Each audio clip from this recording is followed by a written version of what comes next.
Hi, welcome back to The Basement. I'm Steve Lewis. Today I'd like to talk about two Beach Boy members who were only in the band for a very short number of years, but were there during one of my very favorite periods, that being the early 70s. In 1970, Carl Wilson was on tour with the Beach Boys in London and was introduced to a band from South Africa called the Flames. It consisted of three brothers and a guitarist, all from South Africa. The Flames had been formed in the early 60s. The lead guitarist, Blondie Chaplin, had been in it since he was 13 years old. Ricky Fataar, the drummer, had joined his brothers in the band when he was only 9 years old. So by 1970, though these guys were very young, they were also very experienced players, and Carl was understandably impressed.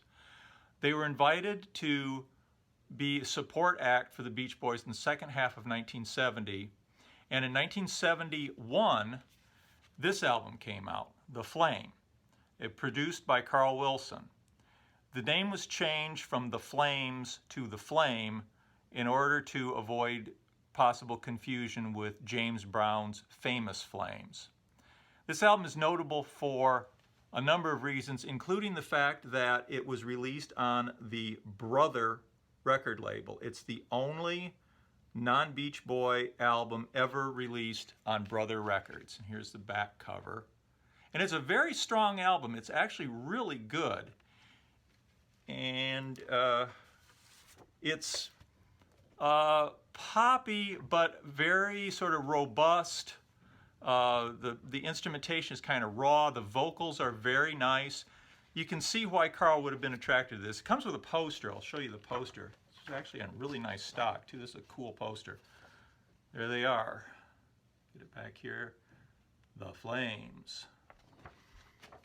So, 1971, Dennis Wilson injures his hand and really can't play drums for what turns out to be like 2 years. Brian Wilson has his own problems, as we know, and he's pretty much out of circulation, not able to contribute a whole lot. Bruce Johnston leaves the band for a number of years. He doesn't return until 1978. So it made sense for the Beach Boys to bring in some additional musicians, and it was a brilliant idea, I think, to bring in Blondie Chaplin on guitar and Ricky Fataar on drums. The first album that they contributed to with the Beach Boys was 1972's Carl and the Passion's So Tough.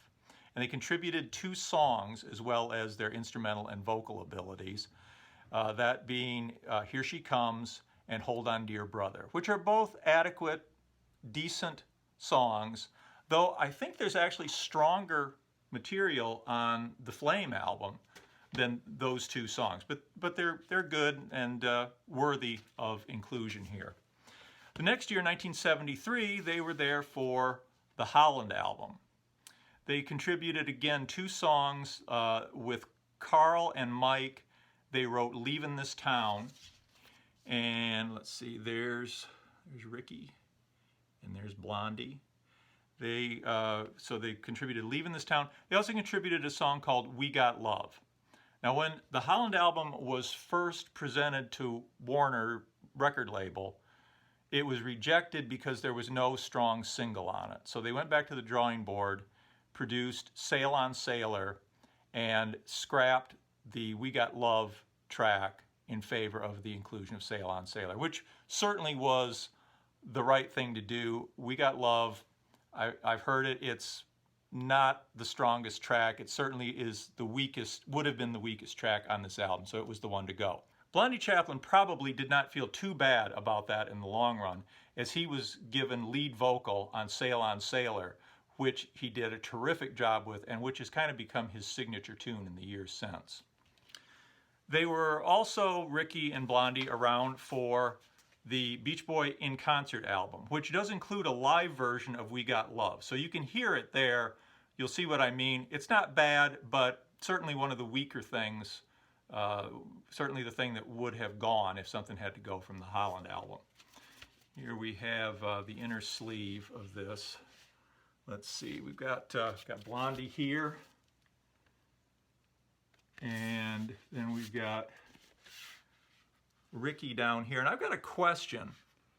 See this guy with a 8-ball superimposed on his face?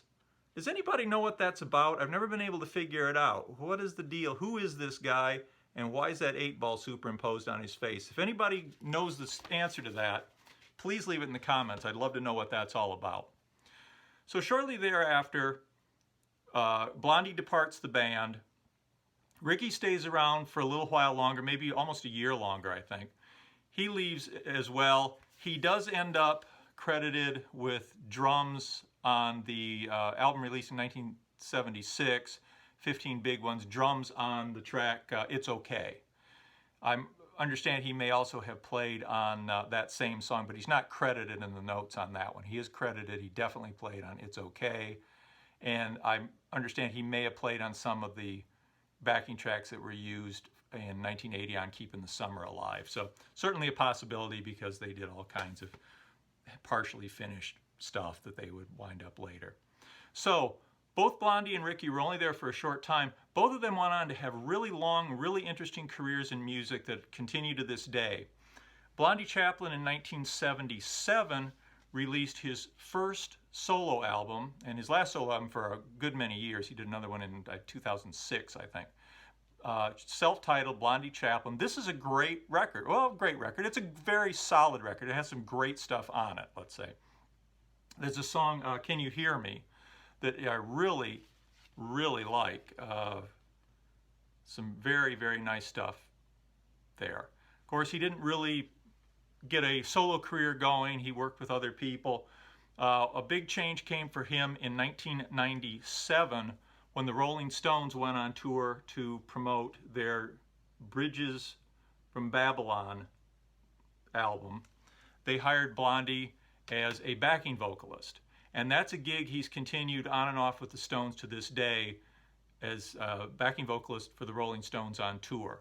For his part, Ricky Fataar went on to become Stig O'Hara in the Rutles' All You Need Is Cash, which was a TV special broadcast in early spring 1978, created by Eric Idle of Monty Python, which is a really great, hilarious parody of the Beatles story. For me, this show at the time had everything. It had Monty Python connection, a Beatle connection. George Harrison actually appears in it himself briefly. It had a former Beach Boy in it. It had many of the cast members of Saturday Night Live, the original cast members, Bill Murray, John Belushi, Dan Aykroyd. It was something that I was really excited about and really enjoyed, although I guess I was in the minority because I know it was one of the lowest rated shows that week, possibly even that year. But it's come to become a cult classic, let's say. There was a soundtrack released at the time to go with it, and here it is, with parodies of Beatle covers. And interestingly, apart from Eric Idle, who played the Paul character, the other 3 members of the Rutles actually played on the recordings, and Neil Innes, formerly the Bonzo Dog Band, wrote the parody songs that were performed here. Here's a little bit of the inner sleeve booklet, which came with it. I won't be able to show too much of it, but give you an idea of the elaborate packaging this thing got. I bet they lost a lot of money on that deal, really. Probably made it up over time, but initially I'm sure they were disappointed. A few months later, Ricky Fataar and Eric Idle again appeared as Dirk and Stig, Dirk being the Paul character, Stig being the George character from the Rutles, on this 45. It doesn't have a whole lot to recommend it. The A side is a goofy, nonsense sort of reggae calypso tune. The B side is kind of an English music hall type number done by Eric Idle. Ricky Fataar was on hand also in 1996 when the musical members of the Rutles, minus Eric Idle, got together for the Rutles Archaeology, which was a parody of the then current Beatles anthology series. Now the first 2 tracks on this, one is called Major Happy's Up and Coming something band. It's a parody of Sgt. Pepper. I don't remember the exact title, and it probably doesn't matter. And the second track, Rendezvous, which is a really cool parody of With a Little Help from My Friends. After that point, this becomes really just like a Neil Innes solo record. It just seems to be, you know, whatever tracks he had written, he's slobbed together here under the Rutles banner. Beginning in 2013, after the Beach Boy 50th reunion tour, both Blondie and Ricky began to periodically appear with Brian Wilson again. And it's really been great to see them back. I haven't seen any of the shows, but I've heard the Brian Wilson and Friends live CD where they're featured. It's just really cool for them to renew their association with the Beach Boys. These guys have had really long, extensive careers in the music industry as producers, as session players, as vocalists. I've only hit the high spots, lots of interesting other anecdotes about them, but we'll keep it to this for now. If you have any comments, please leave them. Love to hear from you. If you know about the picture with the guy with the 8-ball over his face, I'd love to know what that's about. Thanks for watching. Please like and subscribe. I really appreciate that. Thank you. See you next time. Bye.